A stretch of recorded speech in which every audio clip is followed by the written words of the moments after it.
बात करेंगे डुमरी के उपचुनाव की। डुमरी में उपचुनाव को लेकर झारखंड में सियासी तपिश बढ़ गई है। एक तरफ जहां जेएमएम बेबी देवी के प्रचार में पूरी तरह से कूद पड़ा है, वहीं दूसरी तरफ आजसू और बीजेपी जसोदा देवी को लेकर लगातार लोगों से वोट मांग रहे हैं। बीजेपी के नेता पहुंच रहे हैं, आजसू के नेता वहां वोट मांग रहे हैं और इसे लेकर सियासत पूरी तरह से तेज हो चुकी है।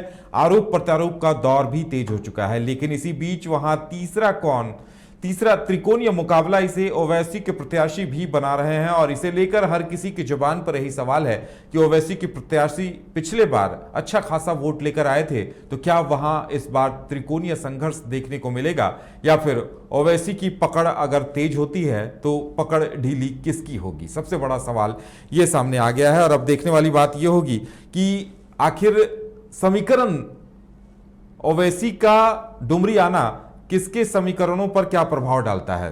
ज्यादा जानकारी के लिए इस वक्त हमारे साथ हमारे संवाददाता मदन जुड़े हुए हैं। मदन, जाहिर सी बात है अभी तक डुमरी का जो मुकाबला है दो कोणीय दिखाई दे रहा था बेबी देवी जसोदा देवी के बीच में, लेकिन लगता है कि जिस तरह से ओवैसी को लेकर वहां पर चर्चा चल रही है और ओवैसी आ रहे हैं तो उसे लेकर लग रहा है कि त्रिकोणीय संघर्ष के भी हालात बन सकते हैं क्या? बिल्कुल, देखिए पहले अगर आप देखेंगे डुमरी उपचुनाव के जो आसार दिख रहे थे वो सीधे तौर पर मुकाबला जो है बीजेपी समर्थित जो आजसू के उम्मीदवार हैं यानी कि एनडीए के उम्मीदवार हैं और जो इंडिया गठबंधन के तहत जो जेएमएम के उम्मीदवार बेबी देवी है उनके बीच देखा जा रहा था। लेकिन मुकाबला दिलचस्प हुआ और इसमें एंट्री जो है ओबीसी की पार्टी के उम्मीदवार के आने से हुई है। फिर एक और उम्मीदवार जो कि आजसू के ही पूर्व के जिला अध्यक्ष थे, वो उनको सूर्य सिंह बेसरा की पार्टी से उम्मीदवार बनाया गया था। हालांकि बाद में नॉमिनेशन वापस लेने के वक्त में ही उन्हें मनाकर सुदेश महतो ने अपने पार्टी में शामिल करा लिया और उन्हें उनका समर्थन प्राप्त कर लिया। ऐसे में जो चौतरफा मुकाबला होना था वो अब त्रिकोणीय हो चुका है और त्रिकोणीय इसलिए हुआ है क्योंकि अब चुनावी प्रचार के मैदान में भी ओबीसी की एंट्री हो रही है। ओबीसी जो है झारखंड के डुमरी विधानसभा के उपचुनाव में चुनाव प्रचार के लिए खुद पहुंच रहे हैं। तो इसलिए अब ये दिलचस्प हो रहा है कि ओबीसी के आने के बाद जो मुस्लिम वोटर हैं वो किस तरफ शिफ्ट करते हैं। क्या ओबीसी की बातों में आकर के जो उनके पार्टी के उम्मीदवार हैं वो उनको वोट देते हैं?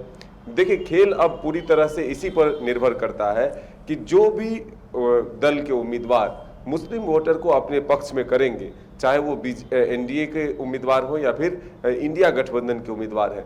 अगर ओबीसी की पार्टी के उम्मीदवार अधिक से अधिक मुस्लिम वोट को काटते हैं तो फिर उस उम्मीदवार को जो है फायदा पहुंचता है। तो अब यही सबसे बड़ा जो रोल होगा ओबीसी के उम्मीदवार का, जिधर से वोट वो ज़्यादा हासिल करते हैं उसका जो है नुकसान सीधे तौर पर सामने वाले दोनों गठबंधन के उम्मीदवार को हो सकता है। तो अब ओवैसी की एंट्री हुई है। मुख्यमंत्री हेमंत सोरेन खुद चुनावी प्रचार को मॉनिटरिंग कर रहे हैं, खुद चुनावी प्रचार के मैदान में भी है। दूसरी तरफ बीजेपी के जो झारखंड प्रभारी हैं लक्ष्मीकांत वाजपेयी, वो 2 दिनों से कैंप किए हुए हैं, लगातार कार्यकर्ताओं और नेताओं के बीच जो है बैठक कर रहे हैं। रघुवर दास जो कि पूर्व के मुख्यमंत्री हैं और बीजेपी के राष्ट्रीय उपाध्यक्ष हैं, वो चुनावी मैदान में है, चुनावी प्रचार के मैदान में है। साथ ही जो केंद्रीय मंत्री अन्नपूर्णा देवी हैं वो चुनावी प्रचार को लेकर के कई सभाओं को संबोधित कर रहे हैं। बाबूलाल मरांडी चुनावी प्रचार में शामिल है। तो एक तरफ से ये कह सकते हैं कि बीजेपी और आजसू दोनों मिलकर चुनावी सभा को जो है लगातार संबोधित कर रहे हैं, लोगों को अपने पक्ष में करने की कोशिश कर रहे हैं। इसका सबसे बड़ा वजह जो है वो यह है कि 2024 के चुनाव से पहले दोनों ही गठबंधन इस चुनाव को जीतने में अपनी पूरी ताकत लगा रही है।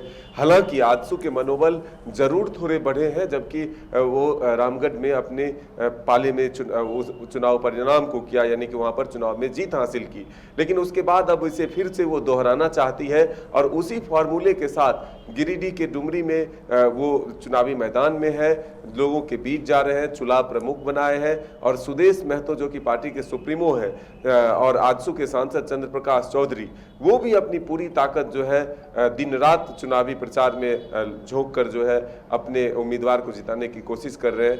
अब सब कुछ निर्भर करता है वहां की जनता पर, क्योंकि कई नेता जो है वहां पहुंचकर अपने अपने वादे और अपने अपने दावे जरूर कर रहे हैं, लेकिन कौन किससे कन्विंस होता है और अपना मत जो है किसके पाले में करते हैं ये आने वाला वक्त। बिल्कुल मदन, लगता है कि वहां इस बार डुमरी के चुनाव में मुद्दों से ज्यादा समीकरण या फिर कहा जा सकता है सहानुभूति वोट और उस पर से अब ओवैसी का आना है, ये फैक्टर लगता है काफी महत्वपूर्ण हो गया है कि सहानुभूति वोट और ओवैसी इन्हीं के बीच में फैसला होना है।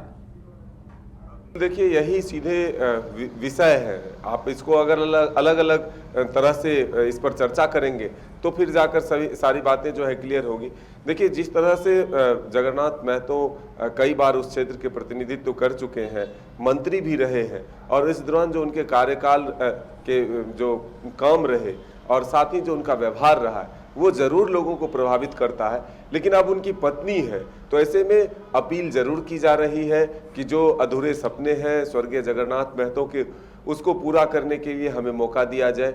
तो अब उनके बच्चे और उनकी पत्नी चुनावी प्रचार में जो है दिन रात लगे हुए हैं, लोगों के पास जो है जा रहे हैं। लेकिन वहीं दूसरी तरफ जो आजसू के उम्मीदवार हैं यशोदा देवी, उनके बच्चे भी लोगों से अपील कर रहे हैं कि वो भी एक गंभीर बीमारी से ग्रसित हैं, ऐसे में उनकी आयु भी जो है बहुत कम बची है। तो अब वो अपने माँ को लोगों के भरोसे छोड़कर जाना चाहते हैं और इसलिए एक मार्मिक अपील जो है वो भी कर रहे हैं।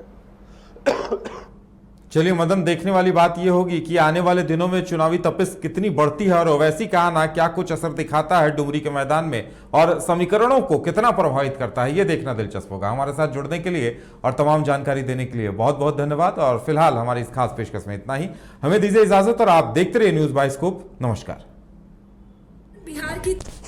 झारखंड बिहार की तमाम ताजा तरीन खबरों के लिए देखिए न्यूज बाइस्कोप, अब जियो टीवी पर भी उपलब्ध। इसके अलावा तमाम बड़ी इस स्वतंत्रता दिवस आजादी का जश्न मनाए वाइल्ड वादी वाटर पार्क में, जहां 1 से 30 अगस्त तक पाए amusement park, bird park, zip line, hurdle swimming, water park, 360 cycle, spinner, trampoline, bungee जैसे कई बेहतरीन ऑफर मात्र 100 रुपए में। वाइल्ड वादी water park Ranchi, call 9304816880। IIT जी नीट एस्पिरेंट्स के सपने को पंख देने आ गया है कंप्लीट सॉल्यूशन इंस्टीट्यूट। यहाँ है smart classroom, 1-to-1 doubt clearing session, ask the expert, video solution और भी बहुत कुछ। मतलब हम करेंगे आपको गाइड, बनेंगे आपके mentor. Foundation classes from class 6 onwards for your bright future. Ashwell dress, ये एक ही बॉटल में है। Stress, weakness, acidity, obesity, hair fall, skin की हर परेशानियों का एक ही हल। Ashwell life, diabetes free life.